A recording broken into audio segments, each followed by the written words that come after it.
नमस्कार दोस्तों, स्वागत है आप सभी का स्टडी विद ज्ञान प्रकाश में। खंड शिक्षा अधिकारी के मॉडल पेपर नंबर 83 को शुरू करते हैं। सबसे पहले तो मैं आपको ये बता दूं कि आज का मॉडल पेपर कई मामले में बहुत ही स्पेशल है। प्रीवियस ईयर जो क्वेश्चन पेपर हुए हैं बिल्कुल उसी पर बेस्ड है, लेकिन इसके जो डेटा हैं वो रिवाइज कर दिए गए हैं। इसके अलावा जो एडिशनल फैक्ट हैं यानी कि जो चारों ऑप्शन होते हैं उस पर भी डिस्कशन रखा गया है, और जहाँ भी ज़रूरत महसूस हुई है वहाँ पर ग्राफिक का प्रयोग किया गया है, चित्रों का प्रयोग किया गया है, ताकि आप जो मैटर है उसको अच्छे से समझ सकें। और दोस्तों, खंड शिक्षा अधिकारी की तैयारी अगर आप लोग कर रहे हैं तो आपको प्लेलिस्ट मिल जाएगी, जिसका लिंक इसी वीडियो के डिस्क्रिप्शन में होगा। तो प्लेलिस्ट पर जाने के बाद इस प्रकार की स्क्रीन आपको दिखाई देगी, जहां पर खंड शिक्षा अधिकारी के 119 वीडियोज़ एक साथ आपको मिल जाएंगे। यूपी पीसीएस के 32 वीडियोज़, इसके अलावा अन्य परीक्षाओं के भी सारे वीडियोज़ आपको अलग अलग मिल जाएंगे। और जो लेटेस्ट करंट अफेयर्स हैं वो भी हम डिस्कस कर रहे हैं, तो उसके लिए एक अलग से प्लेलिस्ट आपको मिल जाएगी। सोशल मीडिया पर अगर आप हमसे कनेक्ट होना चाहते हैं तो आप स्टडी विज्ञान लिखकर हमसे इंस्टाग्राम, टेलीग्राम या फिर फेसबुक, ट्विटर, जहाँ कहीं भी आप एक्टिव हैं हमसे कनेक्ट हो सकते हैं। और अगर आप चाहते हैं कि हमारे हर लेक्चर की जो पीडीएफ है वो आप डाउनलोड करें तो बिल्कुल फ्री में, तो उसके लिए आप हमें टेलीग्राम पर ज्वाइन करना बिल्कुल भी मत भूलिएगा। साथ ही साथ अगर हर लेक्चर को चाहते हैं कि आप देखें, उसका नोटिफिकेशन आपको सबसे पहले मिले, तो चैनल को सब्सक्राइब करने के बाद बेल आइकन को प्रेस कर दीजिएगा। चलिए शुरू करते हैं आज के इस लेक्चर को। Question number 1, United nation climate action summit 2019 was held at which of the following states. मतलब संयुक्त राष्ट्र जलवायु कार्रवाई सम्मेलन 2019 का आयोजन किस शहर में किया गया। तो यहाँ पर 4 विकल्प दिए गए हैं, और ये क्वेश्चन कब पूछा गया था? यूपी पीसीएस 2019 में। तो United nation climate action summit 2019 इसका जो आयोजन हुआ था वो कहाँ पर हुआ था? ये न्यूयॉर्क में हुआ था। तो ऑप्शन डी इसका सही जवाब हुआ। ठीक है, कब हुआ था? तो 23 सितंबर 2019 को। तो ये भी याद रखना, डेट भी याद रखना, 23 सितंबर 2019 को संयुक्त राष्ट्र जलवायु कार्रवाई शिखर सम्मेलन यानी कि यूएन क्लाइमेट एक्शन समिट कहाँ पर आयोजित हुआ था? न्यूयॉर्क में। अब सम्मेलन का जो मुख्य फोकस था वो पेरिस समझौते को लागू करने के लिए कार्रवाई में तेजी लाना था। और इस सम्मेलन में विश्व के सबसे अधिक जो GHG यानी कि ग्रीन हाउस गैस का उत्सर्जन करने वाले जो देश हैं, तो उनमें जो उद्योग है उनको कम कार्बन वाली अर्थव्यवस्था की ओर ले जाने के लिए एक नए नेतृत्व समूह की घोषणा की गई है, जिसको लीड कौन करेगा? भारत और स्वीडन। ठीक है, चलिए आगे बढ़ते हैं। क्वेश्चन नंबर 2 पे आते हैं। The global 500 award is given for rare achievement in which of the following field.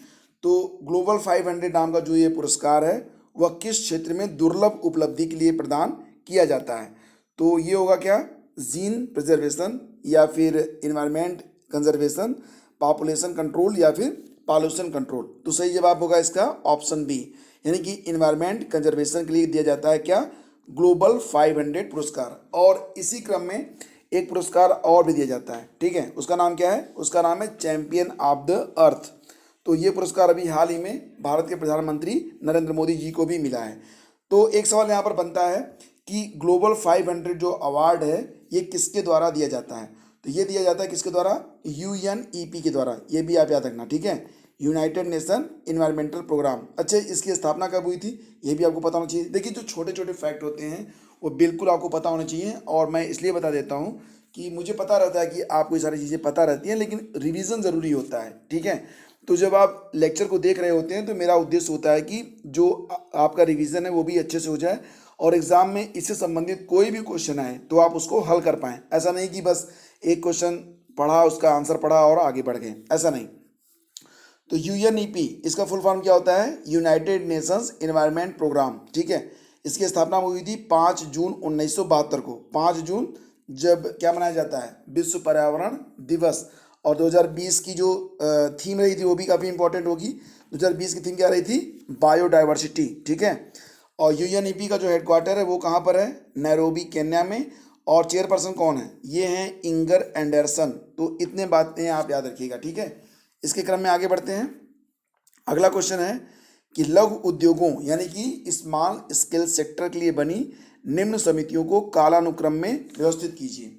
तो देखिए, इस प्रकार के भी प्रश्न पूछे जाते हैं, और ये जो आपने देखा होगा 15 दिसंबर 2019 को जो पेपर हुआ था यूपी पीसीएस 2019 का, तो उसमें जो क्वेश्चन पेपर था वो वाकई बहुत ही चौंकाने वाला था। जो क्वेश्चन का लेवल था वो भी बहुत ही डिफिकल्ट था, ठीक है। तो मतलब ये था कि बिल्कुल से यू टर्न ले लिया है यूपीपीएससी ने, बिल्कुल यूपीएससी के पैटर्न पर यूपीपीएससी चल रहा है। तो आपको रिस्क नहीं लेना है, बहुत दिनों के बाद वैकेंसी आई है बीईओ की, तो आपको रिस्क नहीं लेना है, आपको प्री क्रैक करके मेंस में बैठना है और मेंस को भी क्रैक करना है, इसलिए थोड़ी मेहनत तो आपको करनी होगी। अब यहाँ पर देखेंगे तो लघु उद्योगों यानी कि स्मॉल स्केल जो सेक्टर्स होते हैं उनके लिए जो अलग अलग समितियां बनाई गई हैं, तो उनको कालानुक्रम यानी कि क्रोनोलॉजिकल ऑर्डर में आपको व्यवस्थित करना है। तो यहाँ पर सबसे पहले क्या बनी थी, कार्वे समिति। ये कब बनी थी, 1955 में, ठीक है। उसके बाद बनी थी कौन सी समिति, कोहली समिति। उसके बाद बनी नायक समिति और फिर बनी थी आबिद हुसैन समिति। आबिद हुसैन समिति कब बनी थी, 1997 में। तो जो सही क्रम है वो मैं आपको दिखा देता हूँ। नायक समिति ये कब बनी थी, 1991 में, ठीक है। सबसे पुरानी ये कौन सी, कार्वे समिति। उसके बाद कौन सी आती है, नहीं, उसके बाद आती है एसएस कोहली समिति, ठीक है।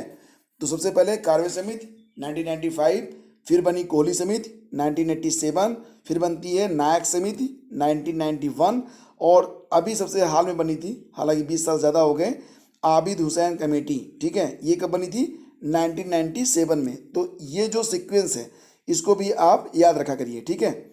चलिए आगे बढ़ते हैं।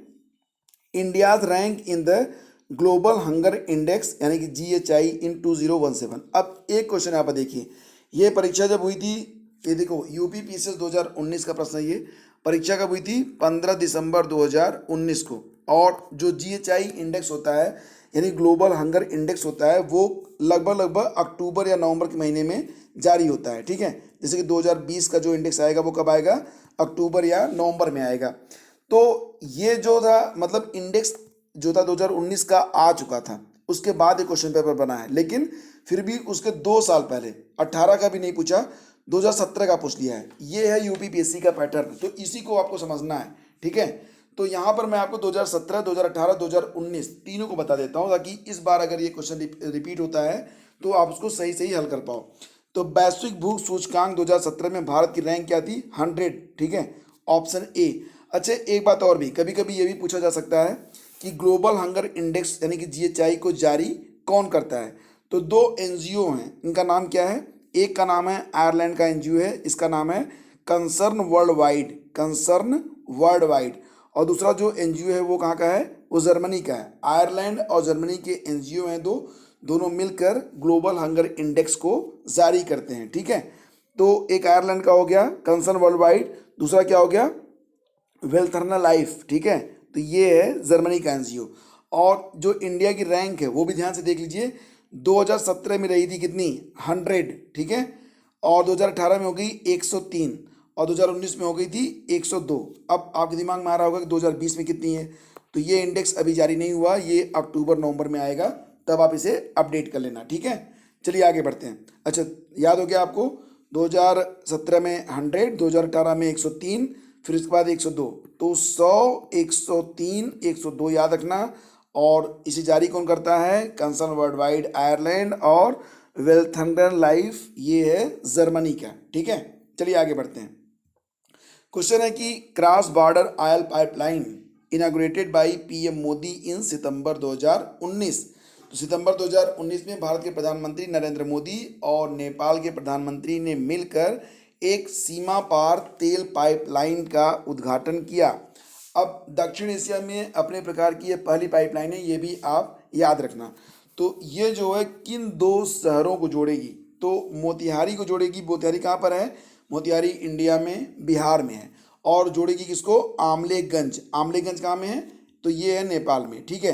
तो नेपाल में आमलेगंज से मोतिहारी को ये कनेक्ट करेगी। टोटल जो इसकी डिस्टेंस है, मतलब दूरी है, जो लंबाई है वो कितनी है, 69 किलोमीटर, ठीक है, 69 किलोमीटर।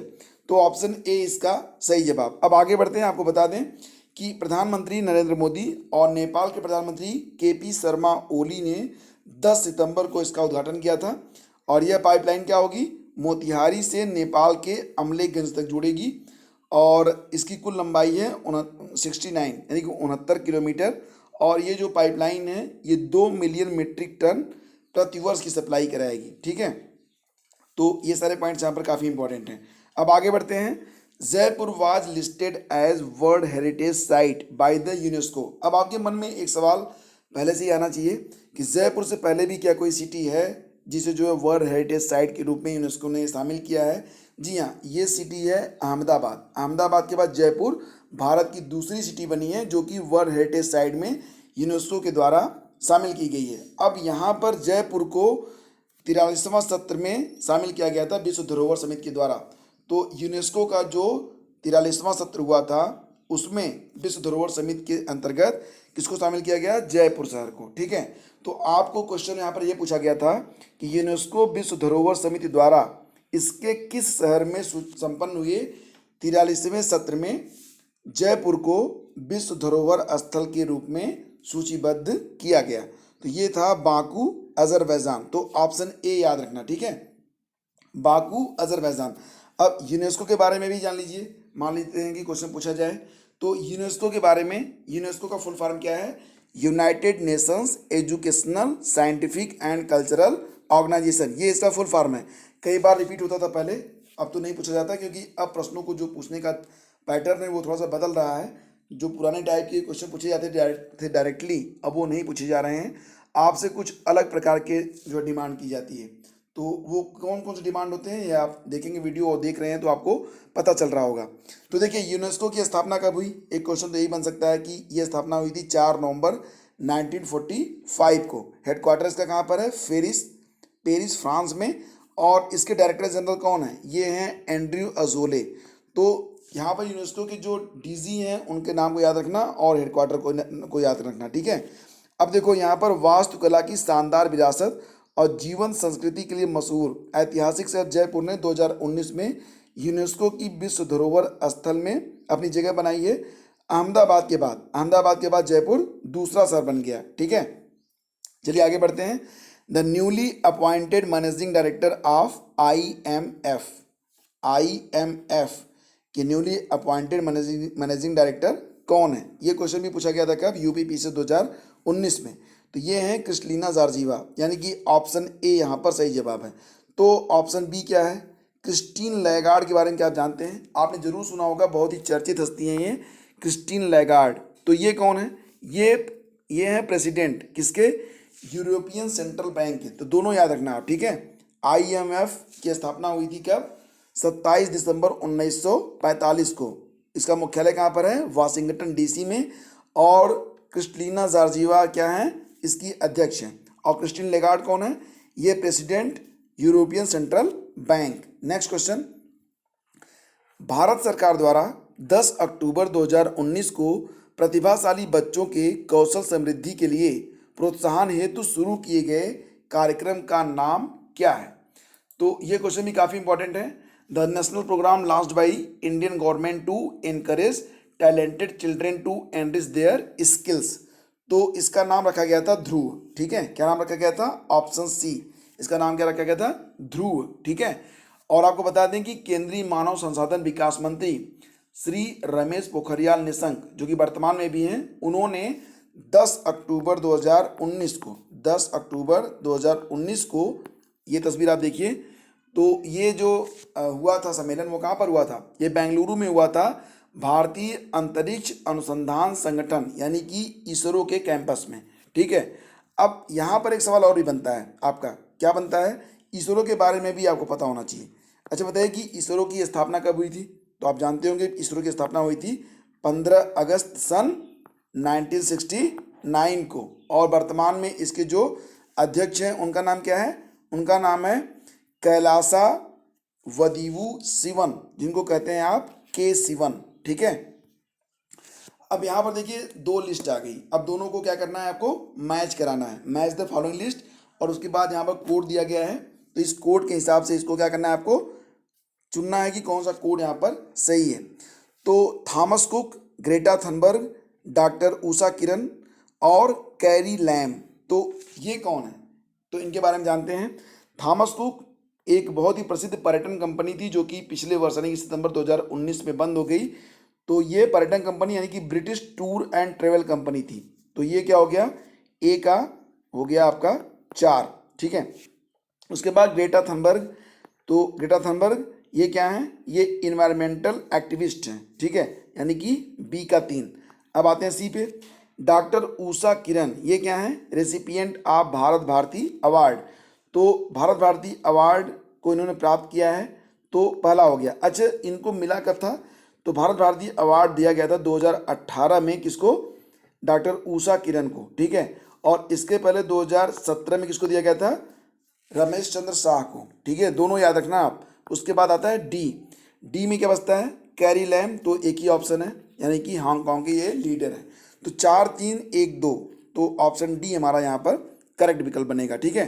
तो दो बातें याद रखना, 2018 में भारत भारती अवार्ड दिया गया था डॉक्टर उषा किरण को, और 2017 में रमेश चंद्र शाह को, ठीक है।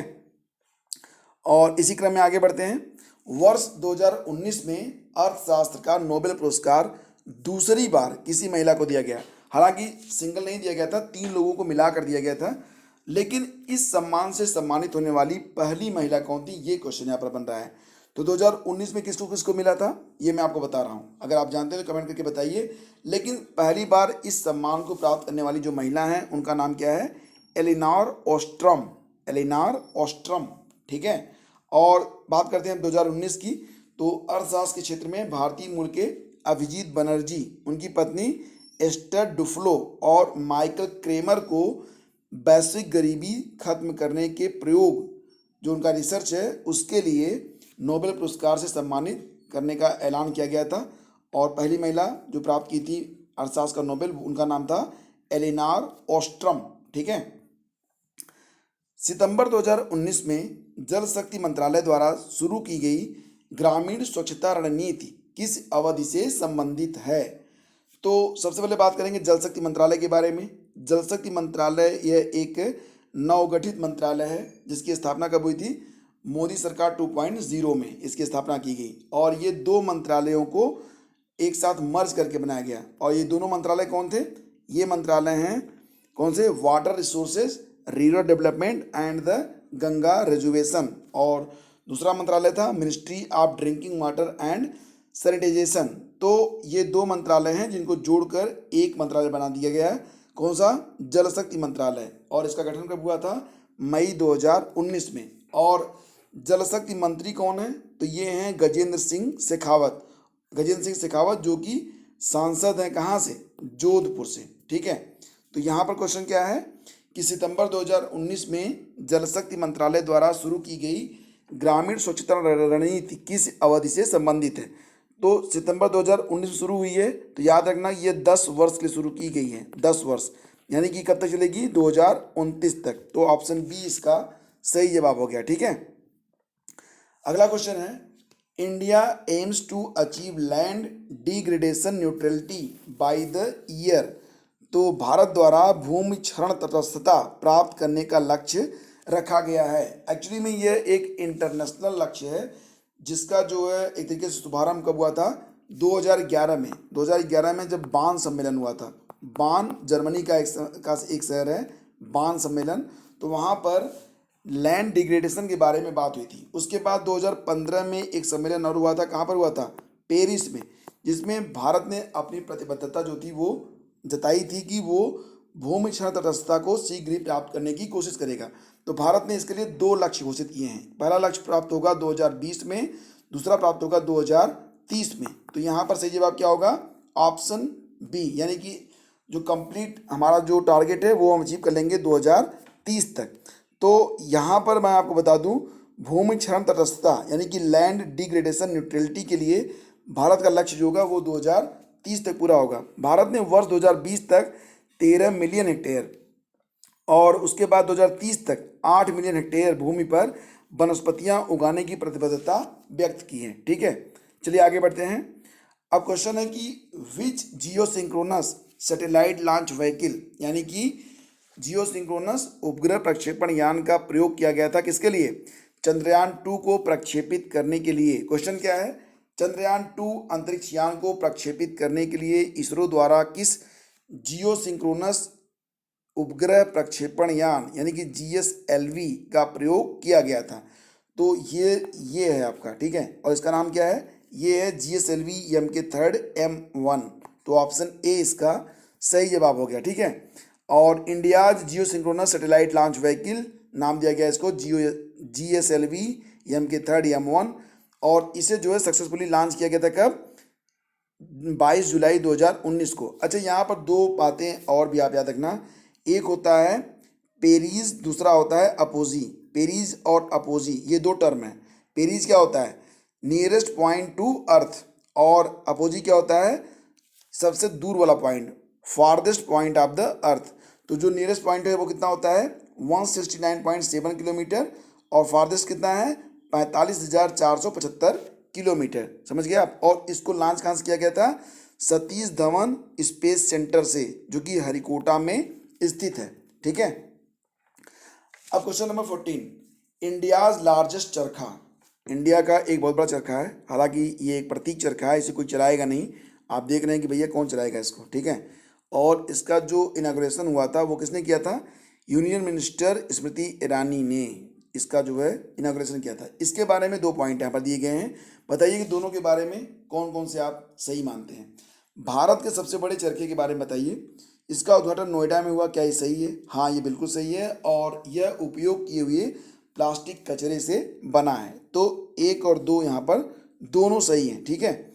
अब इसका जो कुल वेट है वो कितना है? 1250 किलोग्राम, ठीक है। और ये जो है बहुत ही बड़ा चरखा बनाया गया है, एक प्रतीक चरखा होगा, जो कि महात्मा गांधी की 150वीं जयंती के अवसर पर इस प्रतीक चरखे को लॉन्च किया गया, इसका उद्घाटन किया गया था, ठीक है। चलिए आगे बढ़ते हैं। Secretariat of international social aliens या alliance ISA located at present, ठीक है। तो इंटरनेशनल सोलर एलियंस का जो सचिवालय है, सेक्रेटेरिएट है, वो कहाँ पर स्थित है वर्तमान में? तो ये स्थित है भारत में ही। भारत में कहाँ पर? न्यू दिल्ली में? नहीं भाई, न्यू दिल्ली में नहीं, ये है गुरुग्राम में है। पहले इसे आप गुड़गांव कहते थे, गुड़गांव ही ठीक लगता था ना। चलो यहाँ पर देखते हैं ISA। तो ISA की स्थापना कहाँ पर हुई थी? पेरिस, फ्रांस में, ठीक है। और इसका हेडक्वार्टर कहाँ पर है? हरियाणा में। और इसी के साथ इसके जो अध्यक्ष हैं वो भी देख लेते हैं। अध्यक्ष हैं इसके उपेंद्र त्रिपाठी, ठीक है। चलो अब एक सवाल मैं आप लोगों से पूछता हूँ, उसका जवाब देना फटाफट। क्वेश्चन होगा कि 1 मिनट, चलो एक क्वेश्चन और बताते हैं, उसके बाद आपसे सवाल करते हैं। बताना कि the first union territory of India to run 100% on solar energy is, यानी कि 100% सौर ऊर्जा से संचालित भारत का प्रथम केंद्र शासित प्रदेश कौन सा है? तो ये है दीव, ये जरूर याद रखना आप, ठीक है। और दीव कहाँ पर स्थित है? ये हो गया हमारा प्यारा भारत, और यहाँ पर आएंगे आप तो ये बनेगा हमारा महाराष्ट्र, और ये बनता है आपका दीव, ठीक है। चलो समझ गए आप, लोकेशन क्लियर होनी चाहिए, ठीक है। अब सवाल करता हूँ आपसे, बताना फटाफट। देखो, national family health survey, national family health survey NFHS5, इसका ये 5वां एडिशन होगा। डज नॉट इंक्लूड, मतलब राष्ट्रीय परिवार स्वास्थ्य सर्वेक्षण 5वां जो है, ये किसको शामिल नहीं करेगा? High blood pressure, diabetes, HIV test, या फिर रजिस्ट्रेशन ऑफ डेथ, तो किसको शामिल नहीं किया गया है NFHS5 में? तो ये आपको बताना है, ठीक है। तो अगर इसका उत्तर आपको पता है तो फटाफट बताइए, सही जवाब मिलेगा आपको हमारे मॉक टेस्ट नंबर 84 में, ठीक है। तो 84 का करिए इंतजार, या फिर दीजिए जवाब। और बाकी की जो लेक्चर्स हैं उनको भी अगर आप देखना चाहते हैं तो फटाफट प्लेलिस्ट को खोलिए और देख डालिए। एग्ज़ाम में थोड़ी सी मेहनत आप लोग कर लीजिए, बाकी मेहनत तो मैं आप लोगों के लिए कर ही रहा हूँ। और ये है हमारा एंड्रॉयड ऐप, इसको डाउनलोड कर लीजिएगा। सोशल मीडिया पर हमसे अगर आप कनेक्ट होना चाहते हैं तो आप स्टडी विद ज्ञान प्रकाश लिखकर आप हमें फेसबुक, इंस्टाग्राम, ट्विटर या फिर टेलीग्राम पर कहीं पर भी फॉलो कर सकते हैं। लेक्चर की PDF आपको मिल जाएगी टेलीग्राम पर, ठीक है। Thank you so much. Video को अधिक से अधिक लाइक और शेयर करना अगर वीडियो आपको पसंद आया तो। Have a great day. जय हिंद।